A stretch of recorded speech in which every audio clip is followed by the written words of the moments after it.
Alrighty, good afternoon, Mr. and Mrs. Alderson. I know I didn't have the pleasure of meeting you guys at the build quality introduction, but I'm Brandon Chase. I'm actually your project manager out here that runs the job site out here and keeps everybody somewhat in line. So hopefully here relatively soon we might have the opportunity to meet as we get into the build quality orientation time frame right before we start hanging sheetrock and whatnot. We'll get you out here on the job site, but this is part of something that I do specifically on my job sites to keep all my homeowners updated. I try to shoot them a YouTube video every once in a while just to show them how we're doing and keep them updated on the house. Usually I like to send these out every couple weeks or so just to kind of keep you guys up with the progress on the house. So as you can already tell, we are currently in framing. So all the foundation work has been done, underground plumbing, all that fun stuff is done.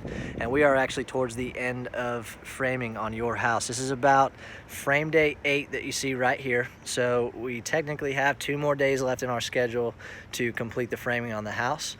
That's not 100% complete framing wise. That's essentially just the exterior of the house. So some of the interior work that you see here might still need to be done, after that frame day 9. In a perfect world, we'd like to have the house completely 100% done, but that just usually never happens just because there's usually some punch work and stuff that needs to get done.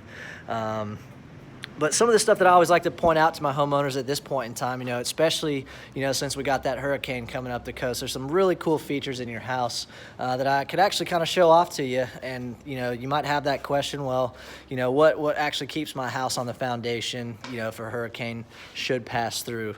And as we walked into the garage here, you probably noticed some of this stuff that you see right here, all this strapping material that you see all along the bottom plate right here. So that's just one of the methods that we use in these homes out here to make sure that your house is actually going to stay on the foundation in cases of high wind or earthquakes. So you can see there's certain locations that call out for some pretty beefy strap in there. It has a specific name to it. I'm not going to get into the nomenclature of all the straps and whatnot. But I just like to show you the fact that you do have this type of strapping material. You got your Masa straps here. These actually run through the entire exterior of the house on every exterior bottom plate. Throughout the entire house, you're going to have these straps every 30 inches or so. So that's pretty neat. And then you get to the face of your garage here, you'll see stuff like this. You got some strong bolts there, or Titan bolts is what they call them. That's another name for them. But in specific areas that the engineer calls for it, that's the type of stuff that we're doing. And then when you get upstairs, you'll have your top plate upstairs, and you'll see all the strapping that goes into the top plate to keep that roof down. And really what we're trying to do is create that continuous tie down all the way from the foundation to the top plate of your home. When we get upstairs, I'll try to point some of that out to you. Again, they're not 100% complete with all that strapping material yet, but that's just one of the things that we do. One of the other cool features is actually out here on the outside of the house. I'll swing out here and show you real quick. These are what we call hurricane straps, and they might not, okay, cool, they have some in. So these are actually what they call hurricane straps. And again, this is one of those areas that the engineer calls for a little bit extra hold down. So we have these 14-inch straps installed right here on the face of your garage. There's probably some more on the back of the house. It's a pretty common area for these straps.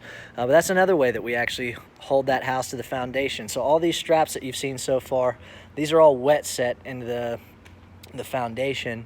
And then once the framing starts going up, they nail them into the actual framing of the house. You got a nice stud pack on both sides on the inside of the garage door there that those straps are getting nailed into. So it's just another feature that goes into your house to make sure we can accommodate for hurricanes and earthquakes. The house is essentially rated for 130 to 150 mile an hour winds. It's usually around a category 2 to 3 hurricane. So I promise the house probably isn't going to be going anywhere in the event that we have a category 1 to 3 hurricane. You probably have some cosmetic damage, which is pretty standard, but the house should still be here. This is just kind of a quick little view of the first floor here. Can't really get up to that second story yet. They got to install the stairs. The stairs are currently on site. We're just waiting for them to get to a point where they can actually install those for us. But I can give you a pretty good tour of your first floor here.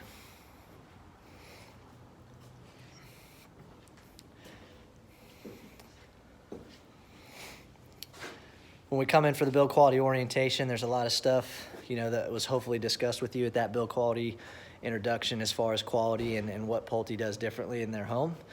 If not, it's really going to be kind of my chance to show some of this stuff off to you. So got a lot of stuff to talk about at the orientation. So hopefully you guys are able to make it. This is the master bath that we're standing in here. You're gonna have that big super shower right here. They've still got some framing and whatnot that needs to go up here, but they're getting there. You don't have this little dip into the shower also. That actually gets filled in with mortar base, and you get your drainage plane based off the mortar base coat that goes in a little bit further down the road when they get closer to tile install. But anyways, I hope you guys have had a great week. Hope you have a great weekend. Hopefully the hurricane stays away. We don't have to worry about that. If you guys have any questions, feel free to reach out to me. I'm going to shoot you guys my information. I'll give you my email and my phone number just so you guys have it. The phone number is a work number. We don't work weekends, so if you have any questions over the weekend, you can feel free to call, text, email me, and I'll definitely get back to you on Monday time frame. So other than that, hope you guys have an excellent weekend, and I will see you guys on your next update.